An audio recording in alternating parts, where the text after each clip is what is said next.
Alexa's POV. Ramdam ko ang init ng kanyang mga halik na lalo pang nagpapaalab sa aking katawan. Ewan ko ba kung bakit ganito ang nararamdaman ko sa tuwing magkakadikit kami. Lagi na lang akong na-e-excite. Ang batang-bata kong katawan ay nasa sabik, lagi na mahawakan at madama niya. Baby, I missed you so much. Bulalas ni Lucas bago niya iniangat ang aking t-shirt, kaya naman itinaas ko na ang aking mga kamay para madali niyang matanggal iyon. Kailan ka matututong gamitin ang asset mo para lang makuha ang gusto mo, baby? Tanong ni Lucas. Nakakahiya naman kasi, hindi ko natapos ang sasabihin ko nang bigla niya akong halikan. Huwag na huwag kang mahihiya sa akin. Do what you want to do when we're inside this room. Naiintindihan mo, saad ni Lucas, matapos ang aming halikan na sinagot ko naman ng tango. Gusto. Kung tanungin siya kung gusto ba niya ako, pero nakakatakot naman ding malaman ang sagot niya, kaya hindi ko na lang ginawa. Sa ngayon ay hahayaan ko muna na yumabong pa ang nararamdaman niyang pagnanasa sa akin, sa pag-asang mauwi iyon sa tuluyang pagkagusto. Ngayon ay alam ko na sa sarili ko na may umusbong na talaga akong pagtingin para sa kanya, sa simula lang siya naging mahirap kasama, at nakakatakot, ngunit kapag ganito siya sa akin ay wala akong nararamdamang takot, maliban sa kung sakaling tatanggihan niya ako. Wala na akong pang-itaas, kaya naman malaya na ring nagawa ni Lucas ang gusto niya. Naramdaman ko ang paghila niya sa aking shorts kasunod ang aking panloob. Grabe, dahil sa lalaking ito ay natuto akong magpalit ng panloob, ng kung ilang beses sa isang araw dahil sa hiya. Sa kahit na anong posisyon, ay hinahayaan ko siyang gawin ang gusto niyang gawin sa katawan ko. Kung minsan ay hindi ko maiwasang ma-imagine ang itsura ko, at maiisip kong napakasagwa. Ngunit kapag nakikita ko ang mukha ni Lucas na tila sarap na sarap, ay nababawasan ang pagkailang na nararamdaman ko. Bukod sa pagdating sa rurok ng kaligayahan, ay paborito ko ring ginagawa ni Lucas, ang napakatagal na pagpapaligaya niya sa akin na ito. Sobrang expert niya, at sa dami ng beses na pinagsaluhan namin ang init ng aming mga katawan, ay may mga bagay na rin naman akong natutunan na gawin para sa kanya. At tuluyan na nga akong inangkin ni Lucas. Sabado at heto ako ngayon sa isang kilalang mall sa Angeles. Maaga akong nakarating dahil pinahatid ako ni Lucas, sa isa sa kanyang mga tauhan. Hindi hilito pumayag na umalis akong mag-isa. Napangiti ako nang maalala ang sinabi niya sa akin matapos ang mainit naming pagniniig, "Baby, don't do that again." Takang-taka ako sa sinabi niya, kaya naman lumangon ako sa kanya. Kapwa na kami nakahiga at hinihilingal. Ang alin? Tanong ko. Tumingin din siya sa akin at saka ako pintik sa noo. Sige na ang pag-angkin ko sa'yo, saka mo ako sisibakan ng pag-alis with your friend. Sabi mo learn to use my assets. And you learn fast. Dun pa talaga sa point na hindi ako makakatanggi, para lang huwag masira ang momentum ko. Tapos ay kinabig niya ako at hinalikan sa noo. Natawa ako sa sinabi ni Lucas. Hindi ko din akalain na magagawa kong magsabi sa kanya ng time na yon. Pero nagawa ko na nga. Iiling-iling ako habang paulit-ulit na nagpe-play ang eksenang iyon, sa aking isip habang nakaupo sa isa sa mga lamesa sa food court, kung saan kami nagkasundong magtagpo ni Selena. Hello, nasaan ka na ba? Tanong ko nang sagutin ko ang tawag ng aking kaibigan, na nagpabalik sa aking lumulutang na utak sa kasalukuyan. Heto na. Hindi lang kita makita, saan ka ba banda? Tanong din niya, kaya naman lumangonlingnan ako upang hanapin din siya. At sakto, pagpiling ko sa aking kaliwa, ay nakita ko na nga siya na nanghahaba ang leeg sa kakahanap sa akin. Itinaas ko at iwinagayway ang aking kamay, upang mabilis niya akong mapansin na siya ngang nangyari dahil bigla na itong ngumiti, at masayang naglakad palapit sa akin. Ibinaba na namin pareho ang aming cellphone nang tuluyan na siyang makaupo sa tabi ko. Grabe, ang ganda mo lalo, bulalas niya habang patuloy ang pagtingin niya sa akin mula ulo hanggang paa. Grabe ka naman makaganda, hindi naman masyado. Ngiting-ngiting kong tugon na ikinaikot ng kanyang mga mata. Kung ganyan pala ang kalalabasan mo sa pagtira doon sa kung sino man iyon, ay sana noon pa ginawa ito ng tiyahin mo. Grabe. Ito ang namumukod tanging nagawa niyang maganda sa buhay niya.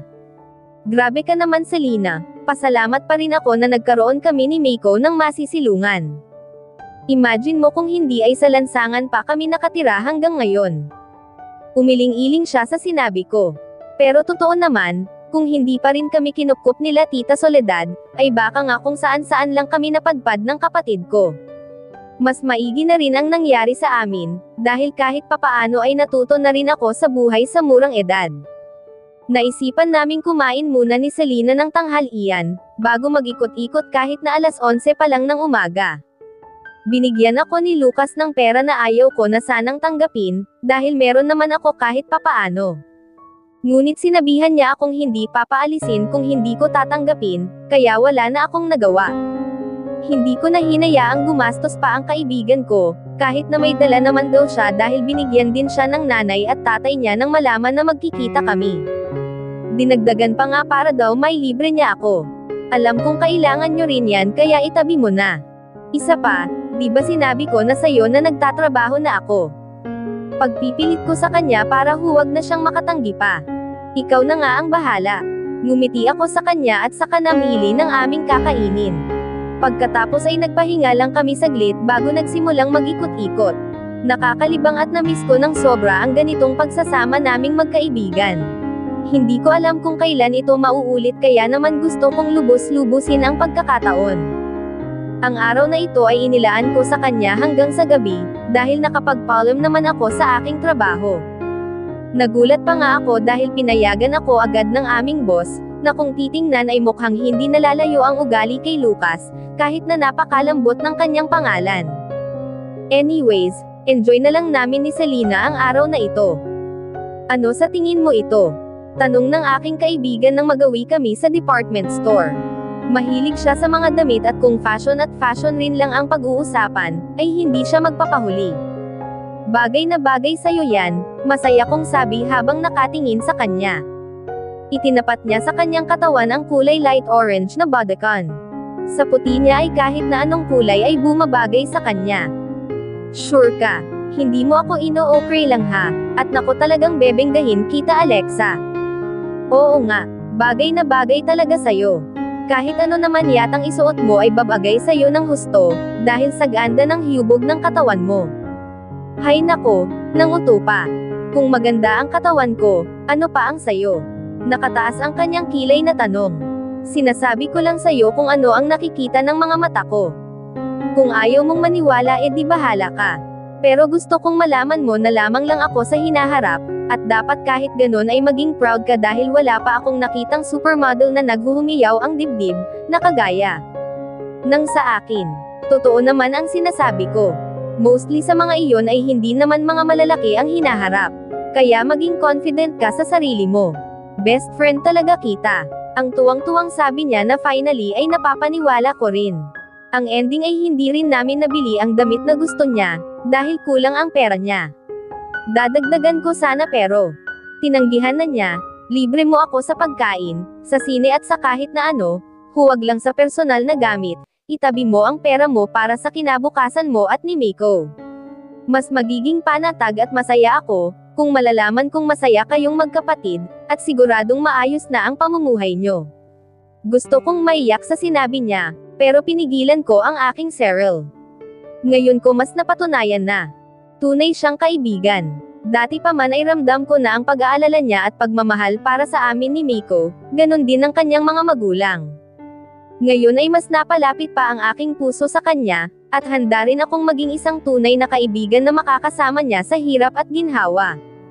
Nagpatuloy kami at masayang naglalakad na magkahawak ang aming mga kamay, nang bigla nang lang kaming makarinig ng mga sigawan kasunod ang putok ng baril.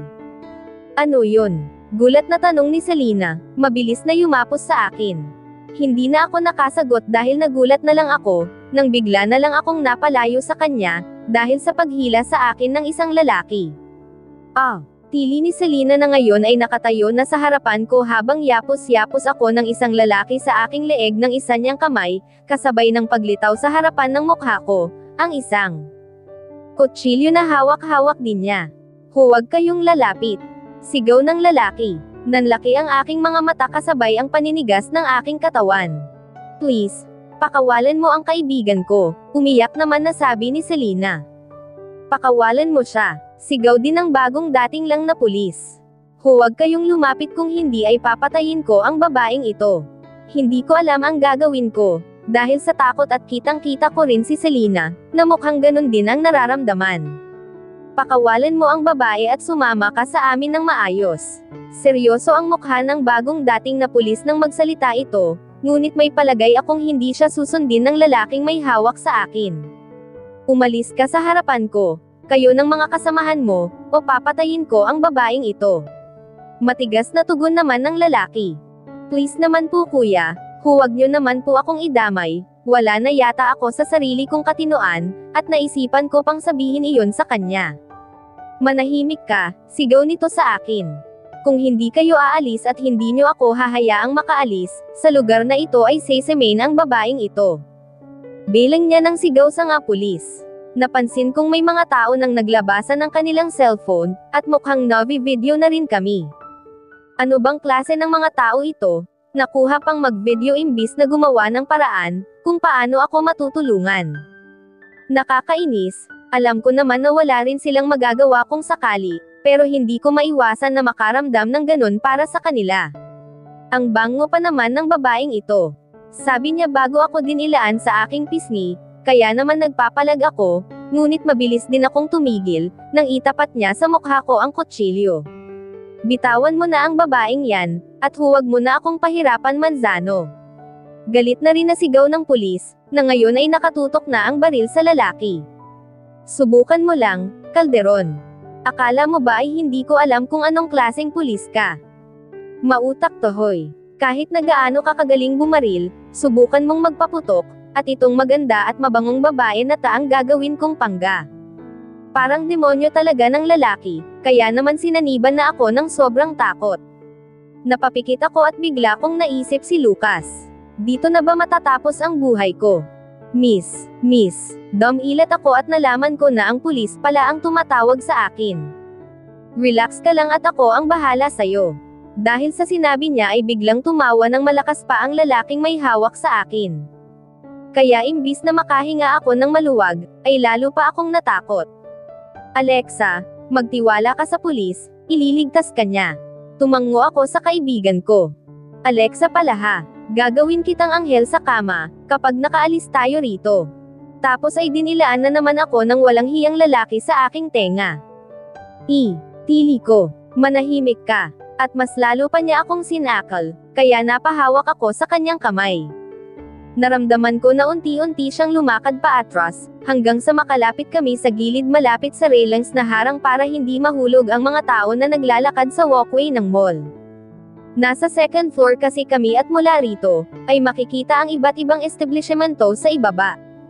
Pakawalan mo na ang babae Manzano, dahil alam mo naman na hinding-hindi ka makakawala pa sa akin. Mas lalo ka lang sisemain, kapag dinagdagan mo pa ang patong-patong mong mga kaso. Babala ng pulis sa lalaki. Ang akala mo ba ay tanga ako, Calderon? Hindi mo ako mahuhuli ng buhay. Mahuhuli at mahuhuli kita Manzano, at alam mo yan. Kaya kung ako sa'yo, ay sumuko ka na ng maayos para hindi na tayo magkagulo pa. Sagot naman ng pulis. May kasamahan pa siya na dalawang uniformadong pulis, pero siya lang ang nagsasalita. Kalmado lang ang tatlo, kaya naman. Naisip ko na baka may plano ang mga ito na bahagyang nagbigay sa akin ng kapanatagan. Ang ganda ng mukha mo aking anghel, kaya hindi ko susugatan yan, pero okay lang sa akin kung may curlers ka sa braso. Ano? Takot kong tanong bago ko naramdaman, ang bahagyang paghiwa niya sa aking braso. Tapos ay narinig ko ang pagtawa niya. Shit, bulalas naman ng pulis. Alexa, sigaw naman ni Selena na iyak na ng iyak. Binitawan ng lalaki ang kutsilyo, kaya akala ko ay susuko na siya, ngunit bigla itong may kinuha sa likuran niya na baril pala, at pinaputukan ang isang nanonood, dahilan upang bumagsak ito ng walang buhay. Nanginig ako sa takot at hindi malaman ang gagawin. Alexa, boses iyon ni Selena pero parang wala na akong nakikita, at nanlalabo ang aking paningin. Ano, Calderon? Gusto mo bang dagdagan ko pa ang katawang babulagta dito, para lang lumayas ka dito at tantanan mo kami ng anghel ko? Kasunod nun ay ang malademonyong pagtawa ng lalaki. Dir-diretso lang ang pagdaloy ng luha ko, pati na rin ng dugo sa aking braso. Alexa, Si Selena pa rin iyon na kagaya ko ay iyak din ng iyak. Hindi ko na rin alam kung makakaligtas pa ako sa sitwasyon kong ito, at nanghihina na rin ang mga tuhod ko. Ang mga sumunod na pangyayari ay naging napakabilis. Bigla ko na lang naramdaman ang pag-angat ko, kasabay ang tilian ng mga tao, ngunit nangingibabaw ang boses ni Selena na isinigaw ang pangalan ko. Tuluyanong nagdilim ang paningin ko, at ang huling naramdaman ko, ay ang kamay na humawak sa aking braso, at pagtama ng katawan ko sa tila pader. Dahan-dahan kong iminulat ang aking mga mata, ngunit sinalubong ako ng sobrang liwanag dahilan upang muli kong ipikit ang aking mga mata. Alexa! Alexa! Tawag sa akin ni Selena, kaya naman muli kong idinilat ang aking mata ngunit dahan-dahan lang. Girl, okay ka lang ba? Tanong niya nang tuluyan ko na siyang makita. Tapos ay bigla kong naalala ang nangyari, kaya naman mabilis akong tumingin sa aking paligid. Yung lalaki nagpapanik na sabi ko. Okay na, wala na siya bes. I'm sorry kasalanan ko ito. Kung hindi kita niyayang lumabas hindi mangyayari sa'yo ang lahat ng ito. Sige ang pag-iyak niya kaya naman nginitian ko siya ng bahagya. Para malaman niyang ayos lang ako. Magsasalita na sana ako, nang biglang bumukas ang pintuan ng silid, na ngayon ko lang na-realize na sa ospital pala. Pumasok ang nakaunipormeng lalaki, na base sa pagkakatanda ko ay tinawag na Calderon, ng lalaking ng hostage sa akin. Kamusta ka na, Alexa? Ang alanganin niyang bati, pasensya ka na at hindi ko napigil ang masaktan. Kanang hayop na yon. Pero huwag kang mag-alala, dahil nasa kustodiya na siya ng mga pulis. Napatingin ako sa lalaki, dahil ngayon ko lang siya napagmasdan ng husto. Ang gwapo niya at lalaking lalaki talaga ang dating. Malapad din ang kanyang balikat, at sigurado ako na magiging feeling secured, ang kung sino mang papaloob sa mga yakap niya. Bigla kong naipilig ang ulo ko, dahil sa kung anong masamang hanging pumasok sa kukot ko. Kahit na nakakahalina ang itsura niya, ay sigurado akong mas gwapo ang aking si Lucas kaysa sa kanya. Bes, siya ang nagligtas sa'yo, para hindi ka tuluyang mahulog sa railings sa mall. Grabe ang bilis, niyang habulin ka, akala ko nga mapapasama siya, at dalawa kayong babagsak sa ground floor. Ganun ba? Sabi ko kay Selena bago tumingin sa pulis. Maraming salamat po, hindi mo kailangang magpasalamat, tungkulin kong protektahan ang kahit na sinong nangangailangan. Pero kagaya ng sinabi ng kaibigan ko, ginawa mo pa rin ang lahat para lang maligtas ako. Maraming salamat talaga. Huwag mo nang intindihin iyon, basta ang mahalaga ay okay ka na. Okay ka na nga ba? May masakit ba sa'yo? Punong-puno ng pag-aalala ang tono ng boses niya, kaya hindi ko maiwasan ang mapangiti. Medyo makirot lang ang braso ko, pero kaya ko naman ang sakit, sagot ko. Nakita kong huminga siya ng malalim, bago ngumiti. May sasabihin pa sana ito nang biglang bumukas na muli ang pintuan, at iluwan nun si Nati.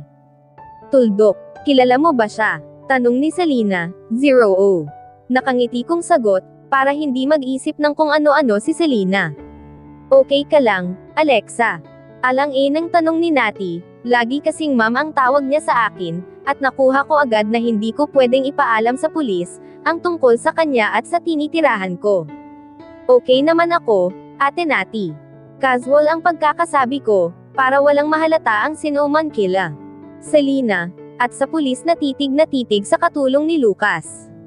Mabuti naman kung ganon, dahil nag-aalala rin si Miko.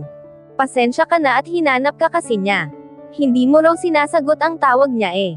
Napanood ko sa social media ang nangyari, at doon ko nalaman na dito ka dinala, kaya agad akong pumunta dito. Bigla kong naalala ang aking cellphone.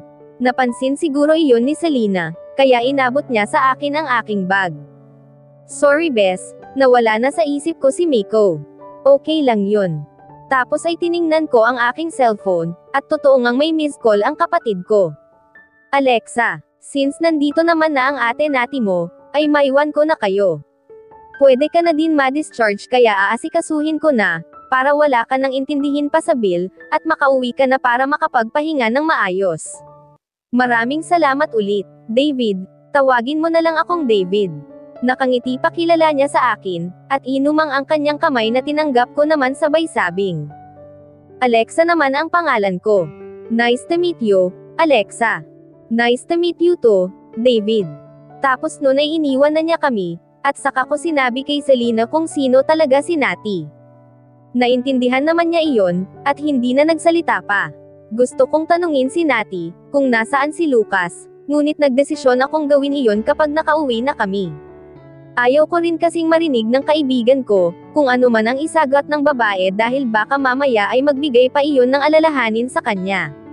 Nagayos na ako ng aking sarili, sa tulong na rin syempre ng aking best friend, habang pinapanood lang kami ni Natty. Tapos na kami nang biglang pumasok ang doktor, kasama si David na akala ko ay nakauwi na. Hindi kasi ako mapapakali hanggat hindi ko nasisiguro na maayos ka na. Okay naman na ako, nakangiti kong tugon. Hinarap ko ang doktor, at nakinig sa mga bilin niya tungkol sa aking sugat. Maayos naman daw ako at hindi rin ganon kalaliman ang sugat ko, pero maaaring maimpeksyon kung papabayaan lang. Binigyan ako ng mga Race-8 ng gamot, pero may dala na rin si David ng mga iyon, kaya hindi ko na rin kailangang bumili pa. Saktong paglabas ng doktor ay pumasok ang kasamahan ni David. Tuldok, "Sir," bati ng dalawang bagong dating, sabay saludo na tinugon din naman ni David.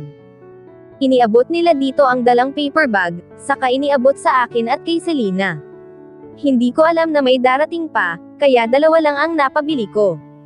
Hindi na rin lang kayo nakakain kaya ay take out nyo na lang. Tinanggap naming magkaibigan ang bigay niya na pagkain pala, at nagpasalamat. Ihatid na namin, kayo? Tanong ni David. Napatigil ako at tumingin kay Natty. May dala akong sasakyan, sabi ng babae, sabay tingin kay David. Casual na nakangiti ito kaya sa palagay ko naman ay walang nahal ata ang pulis, pwede bang si Selena na lang ang ihatid nyo? Magkaibang way kasi ang uuwian namin, at ayaw ko rin namang pagbiyahihin siyang mag-isa, suhestyon ko. Ha? Ano ka ba bakla? Hindi, okay lang ako. Bulalas naman ng kaibigan ko. Oo nga, mahirap para sa iyong magbiyahe pa uwi mag-isa, sang-ayon ni David na ipinagpaslaamat ko. Tumingin sa akin si Selena, at tinanguan ko naman siya. Sabay-sabay na kaming lumabas ng hospital, at sa tapat nun ay nakapark ang sasakyan ni David. Lumakad sila ni Selena papunta doon, matapos magpaalam ng dalawang pulis na didiretso na muna sa presinto, para siguruhing maayos ang kaso ng lalaking ng hostage sa akin. Bumusina pa si David sa amin, bago tuluyang nagmaneho palayo. Kami naman ni Natty ay naiwan, at hindi ko alam kung sino, o ano ang hinihintay namin, ang sabi niya ay may dala daw siyang sasakyan. Kaya baka yung driver ay sa medyo malayo nakapag-park. Hindi nagtagal ay may pumarad ang dalawang sasakyan sa harapan namin, ang isa ay parang yung sasakyan na naghatid sa akin sa mall kanina. Bumaba sa hagdan si Natty, na sinundan ko naman, hanggang sa buksan niya ang pintuan ng backseat, at iumang ang kamay niya na pumasok ako na. Akin namang ginawa, ngunit pagsakay ko, ay hindi siya sumunod, bagkus ay isinara niya na ang pintuan at lumakad papunta sa kabilang sasakyan. Nagtaka ako ngunit pagpelang ko sa tabi ko, ay nakita kong nandoon pala si Lucas. Lucas POV. Dati, oo, pero ngayon, hindi na. Ayaw ko sanang paalisin si Alexa, dahil nag-aalala akong baka hindi na siya bumalik. Kahit na may nangyayari na sa amin, at alam kong gusto niya rin iyon, ay hindi pa rin ako mapalagay. Ang bata pa niya, paano kung makakita or makakilala siya ng iba? Hindi pa naman ako ang tipo ng tao na sweet, or kayang magpakita ng pagpapahalaga or pag-aalala sa kahit na sino. Pinasamahan ko siya sa isa sa mga tauhan ko, para ipag-drive siya papunta sa mall at tatawag na lang sa akin si Alexa, kapag pauwi na ito para puntahan siya ng driver, na nasa paligid rin lang. Para subaybayan at bantayan siya. Lahat ng ginagawa nilang magkaibigan ay inire-report sa akin ng tauhan ko, habang ako naman ay nasa malaki kong garahe, at may kaharap na naman na isa pang turntadong hindi marunong sumunod sa gusto ko. Boss, pasensya na po, hindi ko na uulitin. Sabi ng lalaki. Inatasan ko siya para kolektahin ang bayad ng isa naming kliyente, na kumuha ng mga armas, ngunit binalak akong i-double cross ng tarantado. Hindi ko alam kung bakit nila naiisip na gawin sa akin ito, gayong alam naman nila ang mangyayari sa kanila kung sakali. Napangisi ako dahil ganitong-ganito rin ang eksenang nadatnan ni Alexa, nang una siyang dalhin ni Lester. At kagaya rin ng nangyari sa lalaking iyon, ay mababaon din ang kaharap ko ngayon sa ilalim ng lupa. Iniunat ko ang aking kamay sa tauhan kong nasa aking kanan, at inabutan naman ako nito ng baril na kakakasalang din niya. Itinutok ko iyon at kitang-kita ko ang paglaki ng mga mata ng lalaki. Boss, parang awa mo na, Hindi ko na po talaga uulitin. Boss please, patawarin niyo na po ako. Talagang hindi mo na mauulit. Pagkasabi ko noon ay pinutok ko ang baril, siniguro kong sa puso ang tama niya. Ibinalik ko ang baril sa tauhan ko bago ako nagutos. Siguraduhin yung madaling matatagpuan ang bangkay niya. Ayaw ko nang maulit pa ang pangyayaring ito. Yes, boss. Sabay-sabay na sagot ng 3 tauhan kong kasama ko, doon bukod kay Lester na nakatingin lang. Nagsimula akong maglakad palabas ng garahe, kasunod ang aking matalik na. Kaibigan, kailangan pa ba talagang gawin iyon? Tanong ni Lester nang tuluyan na kaming makasakay sa sasakyan. Hindi sila magtatanda kung hindi nila alam ang maaaring mangyari sa kanila. Paano kung inutusan lang siya? The more na dapat kong gawin iyon. Kung tinakat siya ng kung sino mang kumakalaban sa akin, dapat ay sinabi niya, ngunit hindi. Ibig sabihin lang nun ay pinoprotektahan niya ng husto ang kung sino man yun. At yun ang hindi ko gusto. Nakarating kami sa mansyon, at nakaramdam ako ng bahagyang pagkaasar, nang maisip ko na hindi ko madaratnan si Alexa sa aming silid. Hintayin mo na lang ako sa office, at maglilinis lang ako ng katawan. Okay, sagot ni Lester bago ako lumakad papunta sa hagdanan para pumunta na sa aming silid. Mabilisan lang ang ginawa kong paglilinis, dahil may pag-uusapan pa kami ni Lester, kaya dali-dali na rin akong nagpunta sa aking opisina. Anong balita sa Maynila? Tanong ko agad pagkaupo ko sa couch, na nasa kanyang kanan. Kagaya ng dati, pinipilit pa rin nila tayong alukan ng mga drugs. Habang tumatagal ay lalong lumalaki ang kitaan dyan. Lucas, huwag mong sabihing, gulat, at nanlalaki ang kanyang mga mata na sabi niya, ngunit hindi ko na siya hinayaang magpatuloy, dahil sumabat na agad ako. Alam na alam mong mas madalas din ang magiging patayan dyan. Kaya ikalma mo ang sarili mo. Kagaya ng napagkasunduan natin noon, hinding-hindi tayo titikim ng mga ganyan. Nakita kong tila nakahinga ito ng maluwag, kaya naman napiling-iling ako. Kahit kailan ay napakalambot ng puso nito na hindi ko inakala. Noong mga bata pa kami, ay siya ang laging naghahanap ng basag ulo. Sinong magsasabi na siya pa pala ang magpapaalala sa akin, sa mga masasamang gawaing nagagawa ko? Para siyang konsensya ko, pero pagdating ng pangangailangan ay handa rin naman siyang pumatay, at mamatay. Alam ko dahil nasubukan ko na iyon. Nagpatuloy kami sa pag-uusap tungkol sa mga dati naming katransaksyon sa Manila, nang makatanggap ako ng text mula sa tauhan kong si Resty, na siyang nagbabantay at naging driver ni Alexa.